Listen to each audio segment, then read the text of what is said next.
With that said, our country is really headed in the wrong direction with a president who's doing an absolutely terrible job. The world is collapsing around us, and many of the problems we've caused.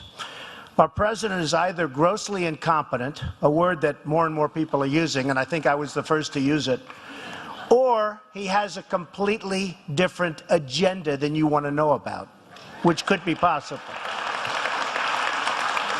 In any event, Washington is broken, and our country is in serious trouble and total disarray. Very simple. Politicians are all talk, no action. They're all talk and no action. And it's constant. It never ends. I'll tell you what, there's something going on out there that is maybe you and I don't know about it, but deadly Paris terrorist attacks. The 2016 Democratic candidates continue to downplay the threat of radical Islam. Watch this. I don't think we're at war with Islam. I don't think we're at war with all Muslims. I think we're at war with jihadists. And we are not at war with Islam or Muslims. We are at war with violent extremism. We are at war with people who use their religion for purposes of power and oppression. And yes, we are at war with those people, but I don't want us to be painting with too broad a brush. This brutal and barbaric group is perverting the name of a great world religion. I don't think the term is what's important. What is important to understand is we have organizations, whether it is ISIS or Al-Qaeda, who do believe we should go back several thousand years. And that's not all. They're also dismissing concerns about the legitimate threat of ISIS infiltrating Syrian refugees. Listen to this. Now is not the time for demagoguery and fear-mongering. As Americans, we will not be terrorized. We will not live in fear. During these difficult times, as Americans, we will not succumb to racism. We will not allow ourselves to be divided and succumb to Islamophobia. We will not turn our backs on the refugees from Syria and Afghanistan. And just a few hours ago, Hillary Clinton tweeted out, quote, "We've seen a lot of hateful rhetoric from the GOP, but the idea that we turn away refugees because of religion is a new low." Back with us for more, the author of the brand new book, Crippled America, How to Make America Great Again, 2016 Republican presidential candidate Donald Trump. You know, of the 21,000, I think 84 and 94 refugees from Syria we've taken in so far, 96% have been Muslim. Only 3% have been Christian. If there's no way to vet them, and they do have these sympathies, and our National Intelligence Director and others are saying ISIS will infiltrate, how is that hateful by definition? It's been that way for a long time. In Syria, you have the Christians where their heads are being chopped off randomly and at will, and you have the Muslims who, I'm not saying they have a great life, frankly, but it's not as bad as what the Christians go through.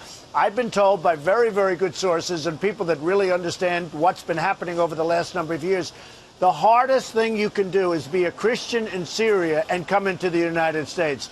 One of the easiest places in the entire world to come into the United States from is Syria if you're a Muslim. So if you're a Christian, you can't get into the United States. If you're a Muslim, it's one of the easiest ways to get into the United States from Syria. So I'll tell you what, there's something going on out there that is maybe you and I don't know about it, but it's becoming more and more obvious. And as far as Bernie Sanders, I thought you were going to put his quote. First of all, he's not going to win. He gave it away when he gave up the email situation. And probably she's protected. Hillary's protected by the Democrats, so she's not going to have problems. Well, she should have problems because everyone else has had big problems, and they've done much less. But Bernie Sanders' quote that I thought you'd have in there, that he blamed the Paris attack on global warming. That was the beauty. Well, that's what he said in the debate. I wanted to turn it off, but I had an obligation to watch the rest. He said during the debate, he said that the Paris attack is having to do with global warming. I mean, the whole thing is crazy. The third guy shouldn't even be on the stage. He was the mayor of Baltimore. You see how that worked out. He shouldn't even be on the stage. And frankly, Hillary, with her attitude, can't win. In my opinion, she can't win the election. She's weak as can be on illegal immigration. She is going to lose the election, especially if I run against her. But she's going to lose the election. But they have been wrong so often. They said you get rid of Mubarak, even though they gave him money and F-16s and tanks, and Yeah, you get rid of Gaddafi. right, They said right. things would be better in the Middle East. They've gotten far worse. The president miscalculated. They're not the JV team. They've been wrong on so many different issues, so many times. I'll even put up on the screen, Senator Jeff Sessions has pointed out all these instances where we bring in immigrants, you know, from Uzbek and immigrants brought here from Kuwait and Ghana and Yemen and Right. and even the Boston bomber refugees, et cetera.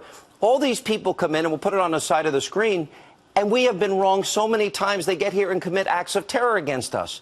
So we have been wrong in the past. I don't think Americans can have confidence in the system of vetting. How do you, as again, you can't ascertain what's in anybody's heart, can you? We have been wrong so much. And don't forget, for 2 years I've been telling you, take the oil, hit the oil, bomb the oil, take away ISIS's wealth, do it, do it, do it. They just started doing it after this horror show happened. They just started doing it. So now all of a sudden people are saying, Mr. Trump was right, Donald Trump was right. But now they're bombing, finally they're bombing the oil and they're taking away some of the wealth. But they also have a lot of money coming in through a crooked banking system. The banking system is sending a lot of money to ISIS. We have to change that. Nobody knows more about the banking system than me, believe me. Well, then my but they have a question for you- backward banking system. Yeah, but then my final question for you is, okay, you're elected president.